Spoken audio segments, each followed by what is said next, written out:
가덕신공항 됐나? 됐다. 강동공항 됐나? 됐다. 가덕신공항 됐나? 됐다. 강동공항 됐나? 됐다. 가덕신공항 특별위원회 제1차 회의를 시작하도록 하겠습니다. 감사합니다. 이렇게 더불어민주당 가덕도 신공항 특별위원회가 우리 부산에서 이렇게 된 것을 매우 뜻깊게 생각합니다. 이낙연 전 대표께서도 이 위원장을 직접 맡으셨고 저도 당대표가 돼서 위원장을 맡게 되었습니다. 그렇지 않아도 저는 가덕도 공항의 필요성을 3년 전부터 계속 일관되게 주장해온 사람으로서 이에 당대표가 돼서 이것을 뒷받침할 수 있게 되어서 매우 기쁘게 생각합니다. 우리 김영배 최고위원과 윤관석 사무총장님, 최인호 간사님을 비롯해서 많은 부위원님들 함께 참여해서 감사드립니다. 특히 아까 소개가 제대로 안 된 것 같은데 우리 국토부의 항공정책실장 김용석 실장님 와주시고 이상은 공항정책과장님 와주셔서 감사드리고 또 우리 국토부 국장 출신으로 지금 우리 민주당 국토교통 전문위원으로 활동하신 김철웅 전문위원님 함께 하시고 우리 신공항 부산시의 추진본부의 박동석 본부장님을 이어서 우리 심재민 본부장님 와서 고맙습니다. 김원규 한국항공대 교수님도 오셨습니다. 감사드립니다. 가덕도 신공항이 여러 가지 우여곡절 끝에 국회 특별법을 통과돼서 드디어 이게 추진이 되게 됐습니다. 여러 가지 감개무량합니다. 사실 박정희 대통령 시절에 포항제철을 만들 때 모두가 반대했습니다. 이 농업국가, 후진국가에서 무슨 강철 수요, 철 수요가 많다고 포철을 만드느냐. 수요가 안 된다. 이게 모든 사실 분들이 반대했고 미국, 일본, 야당 그를 박정희 정권 때 이것을 추진을 했습니다. 포항제철이 만들어짐으로써 우리나라가 산업의 쌀이라고 하는 철을 공부함으로써 농업사회가 공업사회로 전환시켰습니다. 이건희 회장이 반도체를 공장을 만들 때 다 반대했습니다. 강력한 이건희 회장의 추진력으로 반도체가 만들어지고 정말 이 네덜란드에서 이 웨이퍼를 식각하는 그 초 UAV 식각 그 기계를 2년치를 선점해서 과감한 구입 결정을 함으로써 지금 반도체 초격차 시대를 전인하는 결정이 됐습니다. 강동석 전 국토부 장관께서 인천국제공항을 만들 때 아무도 이렇게 발전할 걸 예상 안 했습니다.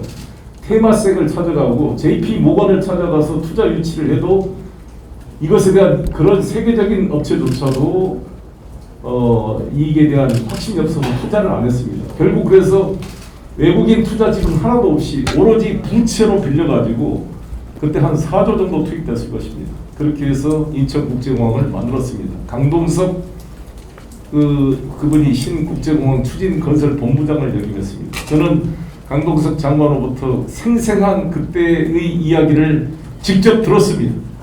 그 국제공항이 지금은 40조, 50조가 넘는 엄청난 세계적 공항으로 발전했습니다. 그때 만약에 지분 투자를 했다면 투자한 사람은 대박이 났을 것입니다. 저는 그때 제가 인천시장이었다면 무조건 현물 투자를 하더라도 5%, 10%라도 지분 확보를 했을 텐데 당시 인천시에서는 아무도 신경 안 써가지고 1% 지분도 없습니다. 지금 인천국제공항에 인천시가. 저는 부산시는 5%라도 지분 참여를 꼭 해서 부산국제공항의 미래를 같이 책임져야 되는 게 아닌가 생각합니다. 김영춘 장관 시절에 아시다시피 해양진흥공사를 만들어서 25,000 TU급 컨테이너선과 16,000 TU급 컨테이너선 20척을 발주를 했습니다. 그때 KDB라든지 기재부가 다 난색을 표명했다고 합니다. 사실 이 박근혜 정부 때 무너졌던 한진해운과 이 조선업이 다시 살아날 가능성이 없다. 밑빠진 독에 물 붓기다. 부정적 의견이 많았지만 김영춘 장관이 강력하게 해양 발전 계획을 추진하고 이것을 25,000톤 12척, 16,000톤 해서 20척을 발주를 했습니다. 그래서 이 발주를 통해 조선 산업이 주관 조선하는 산업이 물량을 확보해서 다시 살아나게 된 계기가 되었고 그때 발주해서 완공된 이 배가 지금 H&M 현대상선이 완전히 살아난 계기가 돼서 현대상선이 작년 1조 순이익에 올해는 1, 4분기 때 1조, 2, 4분기 때 2조의 수익이 나오고 있다고 합니다. 5,000원짜리 주가 주식이 전환사채로 KDB가 투자했던 주식이 지금 45,000원이 되었습니다. 엄청난 이런 걸 만들어낸 것입니다. 저는 가덕도 신공항에 대해서 우리 관료들이 대단히 보수이고 소극적이고 조심스러운 건 이해가 됩니다만, 동북아 최고의 위치인 우리 이 부산 가덕도 신공항, 앞으로 떠오르는 이 인도와 중국의 그런 13억 14억 인구의 여권 보유율이 5%밖에 안 되는데 20% 여권 보유만 되더라도 코로나 이후 시대에 폭발하는 관광 수요를 저는 따라잡을 수가 없다, 저는 이렇게 생각합니다. 2030년 부산 엑스포가 준비되어 있습니다. 모스크바와 경쟁을 하고 있지만 저는 우리 김영배 최고랑 같이 지도부에서 부산 엑스포 추진위원회를 구성할 것입니다. 그래서 박재호 위원장님과 함께해서 내년 말에 예정되어 있는 엑스포 유치 결정이 성공하도록 최선을 다해서 뒷받침하겠습니다. 가덕도 신공항 단순히 영역만의 문제가 아니라 부울경 경제를 첨단 산업으로 바꾸는 이런 항공 화물의 인프라가 될 것입니다. 수도권 중심의 이러한 이 대한민국의 균형 발전을 위해서 가장 수도권과 대응할 수 있는 역량을 가지고 있는 부울경 메가시티의 핵심 인프라로서 가덕도 신공항은 추진될 것입니다.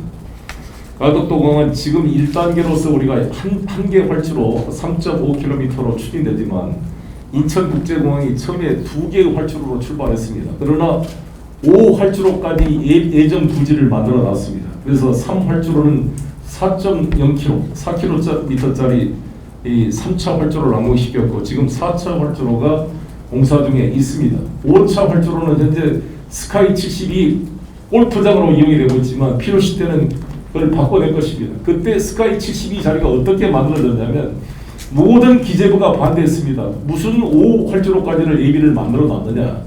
그때 강동석 장관과 오명 장관의 제가 생생한 뒷이야기 들었습니다. 오명 부총리께서는 왜 5활주로가 필요하냐고 చెప్ప했냐면은 앞으로는 자가용 제트 비행기 시대가 온다.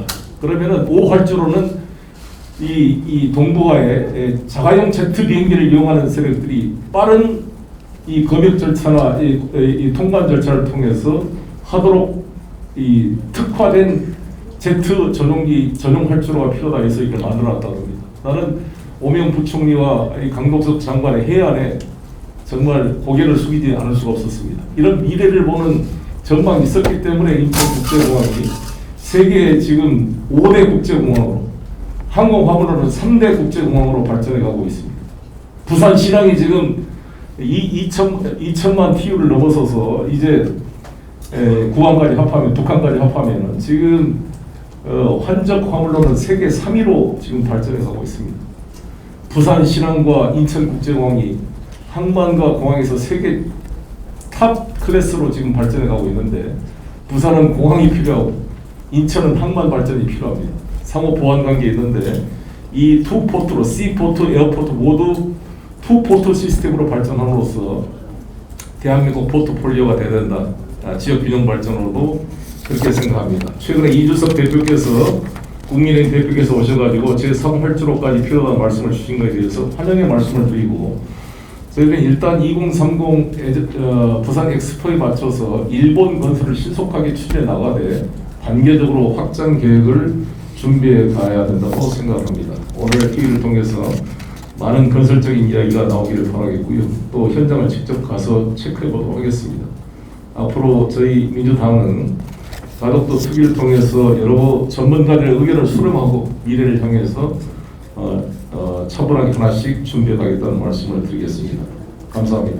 한 말씀 드리겠습니다. 아까 제가 발언한 것 중에 그 네덜란드 ASN 회사의 그 UAV가 아니라 EOW입니다. EOW. 기다리면서 제가 말을 적었는데 극자외선 그 10억분의 1 나노미터라는 극자외선 그 공정 그 기구 EUW 기계를 우리 이건희 회장 때 선도적으로 2년치를 먼저 매입함으로써 초격차 그 반도체 분야에 승기를 잡았다. 과감한 투자 이 말씀을 드리고요. 두 번째 말씀은 우리 최인호 의원이 말씀하신 그 무한공항 초기 때 이야기를 하신 거고 지금 무한공항은 KTX가 연결돼서 매우 비전 가지고 발전해 가고 있습니다. 호남 지역에 중요한 국제공항으로 비전을 가지고 발전하고 있다는 말씀을 드리고, 제일 초기에 그런 걸로 아마 이준석 대표가 생각은 우리 최일원님이 지적한 걸로 해주시고, 지금 단계는 우리 무안공항 또 호남의 어떤 중요한 거점공항으로 발전해가고 있다는 말씀을 드리겠습니다. 예. 오늘 노무현 대통령님 꿈이 서려 있는 이곳 부산 신항에 와서 가덕도 특위를 개최하게 돼서 진심으로 기쁘게 생각하고 뜻깊게 생각합니다. 노무현 대통령 당시에 꿈꾸었던 트라이포트가 이제 곧 현실로 목전에 다가와 있습니다. 이곳 항만, 그리고 이제 러시아와 중국을 거쳐서 유럽으로 가는 철도 연결, 그리고 공항까지 이제 우리의 꿈이 실현되는 그 입구에 와 있다, 이렇게 생각합니다. 민주당은 약속을 지키는 정당입니다. 꼭 실천하겠다는 약속을 이 자리에서 하기 위해서 송영길 대표께서 오신 것입니다. 우리가 가덕도 신공항 특별법을 통과시켰지만 여전히 그 실현을 실제할 것인가에 대한 의문도 있는 것으로 알고 있습니다. 반드시 실천하겠다는 약속을 드리기 위해서 이 자리에 왔다는 말씀 거듭드립니다. 제가 내려오기 전에 부산하고 경남에 있는 국민의힘 국회의원 몇 분 우연하게 뵀는데요. 저한테 꼭 실천하라고 이렇게 주문을 오히려 하셨습니다. 그래서 같이 하자 이렇게 약속을 하고 왔는데요. 약속을 지키는 정당 민주당이 되겠다는 다짐을 거듭드립니다. 지금은 대전환의 시대입니다. 이제 국가 경쟁력을 위해서도 이곳 새로운 관문 공항이 반드시 필요하다 이렇게 생각하고요. 불경 메가시티 전략을 성공시킬 수 있는 핵심 키워드로서의 그런 공항으로서 관문 공항이 이제 가덕신공항이 아니라 이름이 아까 우리 송영길 대표가 말씀하셨습니다. 부산국제공항이라고 말씀을 하셨거든요. 이 부산국제공항이 정말 대한민국의 균형 발전의 꿈과 국가 대전환의 시대에 걸맞는 그런 국가 발전 전략의 핵심 키워드로 자리 잡을 수 있도록 민주당이 끝까지 뒷받침하겠다는 약속을 드리겠습니다. 고맙습니다. 얼마 전 7월 달에 이준석 국민의힘 당대표께서 부산을 방문하시고 가덕도도 방문한 바가 있습니다. 그때 이준석 대표께서는 이런 말씀을 했습니다. 가덕도 신공항이 무안공항 꼴나지 않아야 된다. 사실 비교를 참 잘못하셨다 생각이 듭니다. 아직도 고추 말리는 공항과 자꾸 비교하면서 걱정을 해주시는 것은 진정으로 걱정하는 것이 아니라 관문공항을 지향하는 가덕신공항에 대해서 너무 파악을 잘 못하시는 말씀이다 이렇게 생각을 합니다. 또 가덕신공항이 반대하지 않는다고 밝히면서도 활주로 두 번이 필요한 것은 아닌지 국내선까지 이전해야 되는 것은 아닌지 라는 말씀까지 하셨는데 이것도 가유불급입니다. 저희들이 특별법 통과 직전에 활주로 두 번에 30조가 드는 제3안이라는 전혀 뜻도 보지 못한 안이 회자가 되면서 반대 여론을 조성한 바가 있는데 그와 유사한 말씀이다 라고 생각합니다. 전혀 비현실적인 말씀으로서 오히려 가덕신공항의 현실적이고 차질 없는 추진에 대한 우리 난간을 조성하는 그런 말씀이다. 그래서 앞으로 국민의힘은 가덕신공항의 차질 없는 추진, 관문공항을 지향하는 가덕신공항의 그 목표에 부합하는 말씀과 지원을 해주시길 간곡히 부탁드리겠습니다. 반갑습니다. 원래 대표님이 하셔서 상승자 얘기 안 해도 되는데 우리 최인호 간사님 특별히 잠깐 얘기하라고 주신 것 같습니다. 먼저 오늘 이렇게 가덕신공항 특별위원회 1차 회의를 열게 된 것을 매우 뜻깊게 생각합니다. 저도 지역구 인천인데 인천공항 만들었던 과정에 있어서의 여러 가지 중요한 시사점은 우리 송영길 당대표님께서 이미 해주셨습니다. 사실 대한민국의 발전 전략과 또 부산의 발전 전략을 보면은 미래를 보면은 이 가덕신공항이 보일 거다 이렇게 생각을 합니다. 송영길 당대표님께서 당 대표가 되고 나서 제일 먼저 만들자고 했던 특위가 기존에 만들어져 있습니다만 더욱더 활성화에 직접 맡은 게 이 가덕신공항 특별위원회입니다. 여기 김영배 최고위원님 그리고 최인호 간사님 그리고 오신 부산의 모든 그 위원님들 그리고 특별히 대전에서 오신 박영순 의원님까지 포함해서 앞으로 가덕신공항 특별위원회를 중심으로 해서 이걸 실질적으로 빠른 시기에 현실화하는 것이 앞으로 남은 과제라고 생각을 합니다. 저희 민주당에서도 특별히 저도 사무총장으로서 힘을 모아서 여러분들의 미래 전략의 꿈이 실현될 수 있도록 최선을 다하도록 하겠습니다. 작년에 저도 와서 가라 코로나 와라 가덕신공항이 확정되기 전에 그런 얘기를 했던 기억이 새로운데 이제 현실화되기 위해서 힘을 당해서 총력을 다해서 모으도록 하겠습니다. 감사합니다. 네, 반갑습니다. 대전 대덕구 출신 박영순 의원입니다. 앞서 우리 송영길 당대표님과 또 김영배 최고위원님 그리고 윤관석 사무총장님께서 충분히 말씀해 주셨기 때문에 저는 이 가덕신공항 관련 국회 소관성인인 국회 국토교통위원으로서 부산의 이 가덕신공항이 세계적인 최고의 국제공항으로 건설될 수 있도록 국회 차원에서 정말 열심히 뒷받침하고 차질 없이 추진될 수 있도록 최선을 다해서 돕겠다는 말씀을 드리겠습니다. 감사합니다.